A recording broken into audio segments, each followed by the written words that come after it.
Am I the idiot for asking my friend to move out when she told me to put a shirt on? Bit of a funny situation here, but frustrating nevertheless. For a bit of context, I, 24 female, grew up in a household where nudity was never really seen as that big of a deal. I saw both the men and the women in my family walking around shirtless sometimes, and if you happened to walk in while someone was changing their clothes or showering, you'd just say sorry and move on with your life. Nudity was never seen as something embarrassing or taboo in my family, nor was it ever sexualized. And I guess I grew to view it in the same way, as I don't think there's anything weird or shameful about looking at a human body. Now, I live in a small apartment in the city, and about a week ago I agreed to let a good friend of mine, 23 female, stay with me for a while.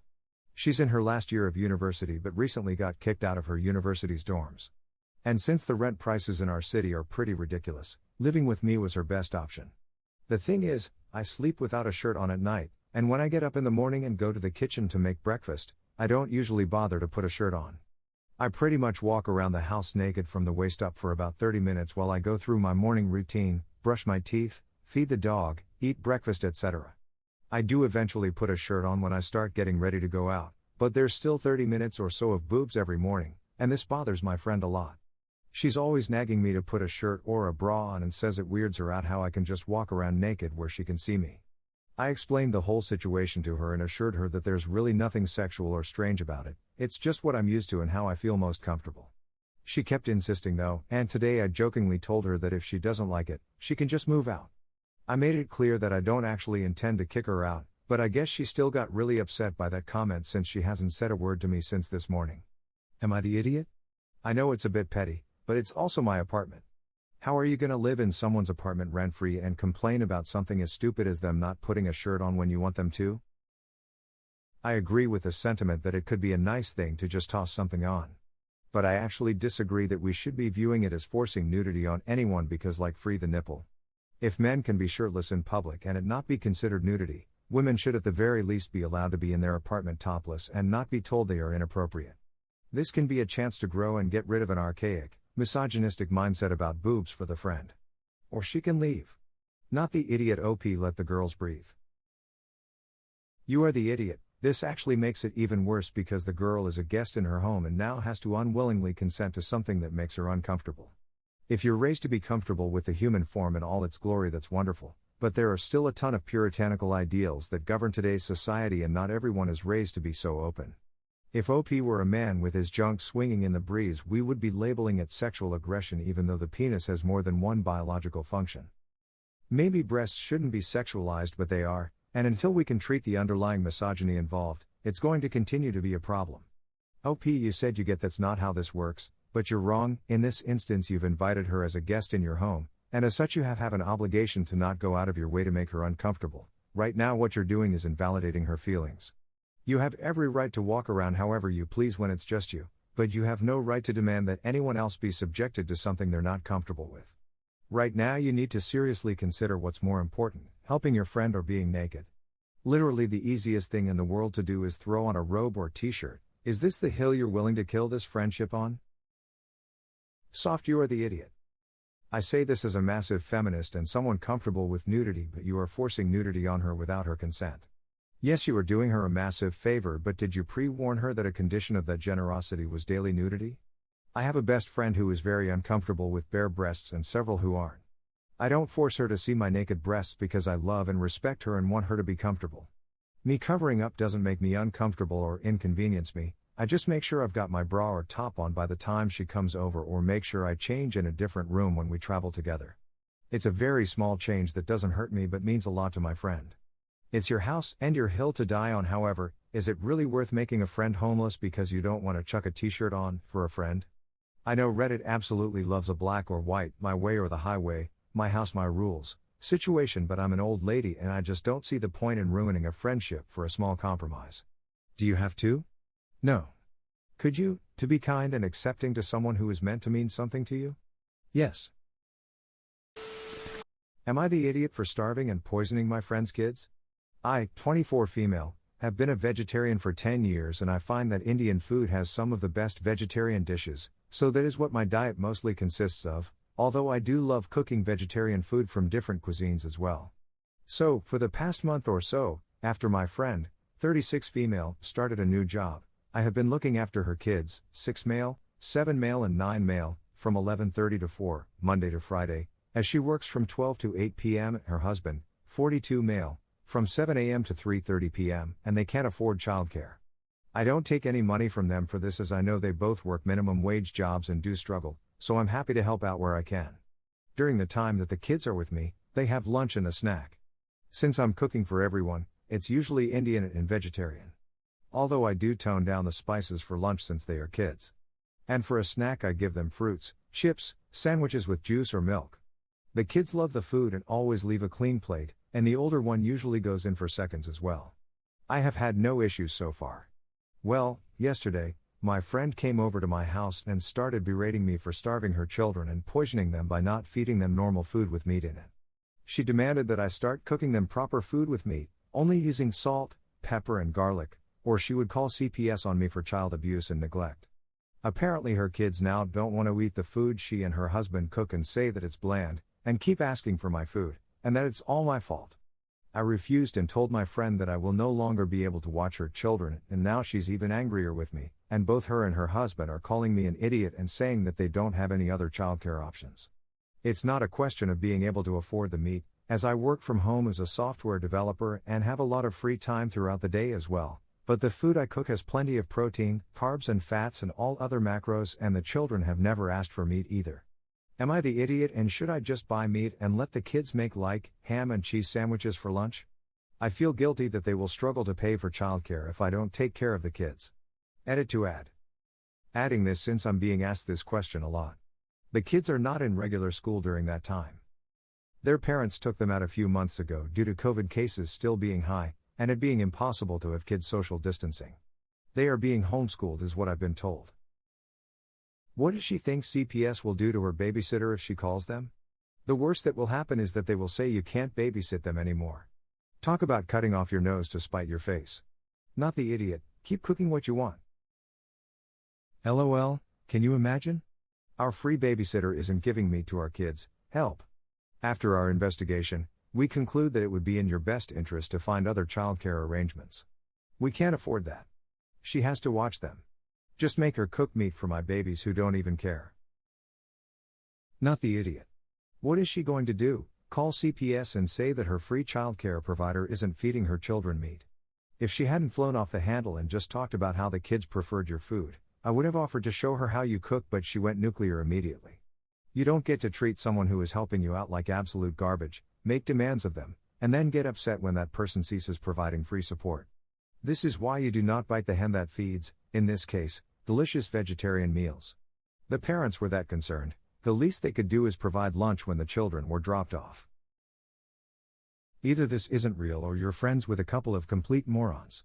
They want to risk losing free childcare because their kids eat more vegetables and spices now? How are they going to report this to CPS? You people have to do something. Our babysitter is feeding our children a varied diet and introducing them to new foods. It's abuse. They would have to lie through their teeth to even try to make it sound bad, and CPS doesn't like liars. Not the idiot. Obviously. I think it must be your friends who are malnourished from all that bland food, since their brains seem to be struggling with basic cognitive function. Am I the idiot for saying sounds like a you problem in response to my friend telling me his grandma died? So I've, 23 female, known this friend, 26 male, for about 3 years now. We met in college and have only actually hung out a few times in person, but we are far away from each other, so nowadays our relationship is just texting and occasionally FaceTiming. Sometimes it gets flirty, but I've been seeing someone else for a few months now, so anything we had kind of fizzled. Basically for the past month we've been texting almost every day. It's always friendly, mostly witty banter, and we have a similar sense of dark humor, so it's easy to keep a conversation. He's always someone I can confide in when times are tough with guys, family, anything really. So this past weekend I told him that I was going back to my hometown and that we should meet up because I haven't seen him in almost a year. He agreed and we decided on next Sunday. Saturday night we were having our normal banter texting session, and because it was almost Valentine's Day I sent him one of those annoying chain texts with all the emojis to be funny. Immediately after I sent it he said, "Oh, never mind, I'm busy Sunday." In response I said, "Wow. Really don't want to hang out with me then, thank God." As a joke, and he didn't respond after that. I didn't think anything of it until today when he texted me this morning saying, "Honestly, I don't think so." When I asked why he was being weird and he said, "I don't know, I got a lot going on." I didn't want to press it, so I let him chill for a bit and decided to text him later. So anyway, we have this inside joke where we always say sounds like a you problem if something bad happens in our life. Example. My dog died and he said that seems like a you problem. He texted me later that night saying his grandma died and I'm not really good with death and didn't know what to say, so I said, "Sounds like a you problem," which he liked and didn't respond to. Like 15 minutes later I followed up with, "I'm so sorry for your loss, let me know if there's anything I can do." But the text didn't go through. I realized then he blocked me on Snapchat, Instagram, even Venmo, and blocked my number. In hindsight, I know it probably wasn't the best thing to say, but I thought it might cheer him up. I considered him one of my good friends and now he's just gone. Am I the idiot? Everyone's the idiot here. It wasn't okay when he said it about your dog, and it wasn't okay to say about his grandma. You should have stopped being friends with him after he said that about your dog, not become an idiot too. Honestly, OP's friend sounds like the type that can dish it but can't take it. Not much OP can really do in this case. But it would be unfair to just label OP the idiot when there was already a precedent set between them. Maybe an unpopular opinion here, but soft, you are the idiot, leaning toward everyone's the idiot here, to be honest. I'm surprised how few judgments are considering that he said the same to you about your dog dying. A dog is often part of someone's family and can be a devastating loss. I know plenty of people who are closer to their dogs than their grandparents. It's easy for me to see how in a moment you were presented with a situation where you weren't sure how best to respond, so you defaulted to something that you've said to each other a lot, and that he said to you specifically reacting to a death. It was a careless choice on your part for sure, but it sounds clear enough you didn't mean it maliciously and you attempted to follow up with a more genuine message of support.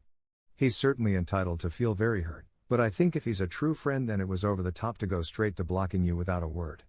I'd like to think a true friend might take whatever space they need in the moment, but then at least let you know you hurt them. Am I the idiot for throwing away my autistic best friend's blanket because his girlfriend told me to? First of all, my best friend is 24, and high-functioning autistic. Despite this, he has a strong social group, is considered handsome by women, and has a good-paying full-time job. However, he has a secret only me and his girlfriend knows. He keeps a security blanket in his room and talks and hugs with it. He says the blanket got him through traumatic moments in his childhood, kinda like that character from the cartoon Peanuts. Well, I don't mind what he does, but this blanket has been straining his relationship with his girlfriend of 1 year.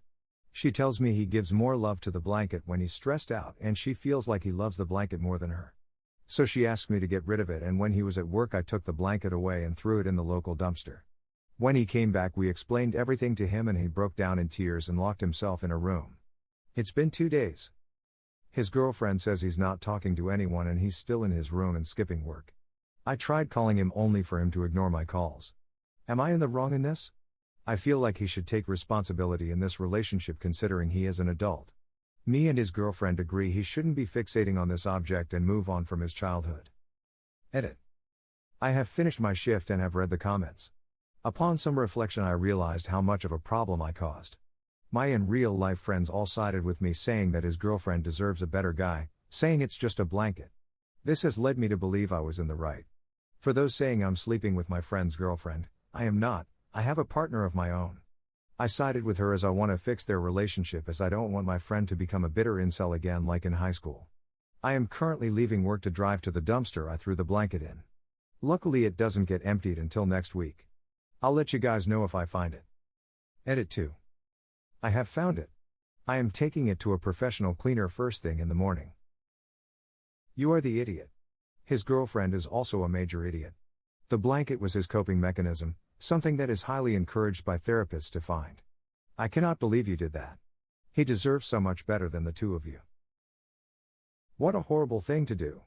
You are a bad friend and she is a bad girlfriend. I have no idea if there is even a way to make this right, but if there is, starts with groveling and a sincere apology. You are the idiot. You are the idiot for so many reasons. 1. You imply that someone who is autistic having friends, a significant other, and a good job and being good looking is some sort of strange occurrence. Autistic people are just people. Check your attitude. 2. If the girlfriend is threatened by a blanket, she is too immature to be in a relationship. You agreeing with her against the best interests of your supposed best friend is vile. If he was truly your best friend, you would understand why this comfort item is important to him and support him. You're a major idiot here. 3. You literally stole from him. I could honestly go on and on. You're a terrible friend, and you're a major idiot.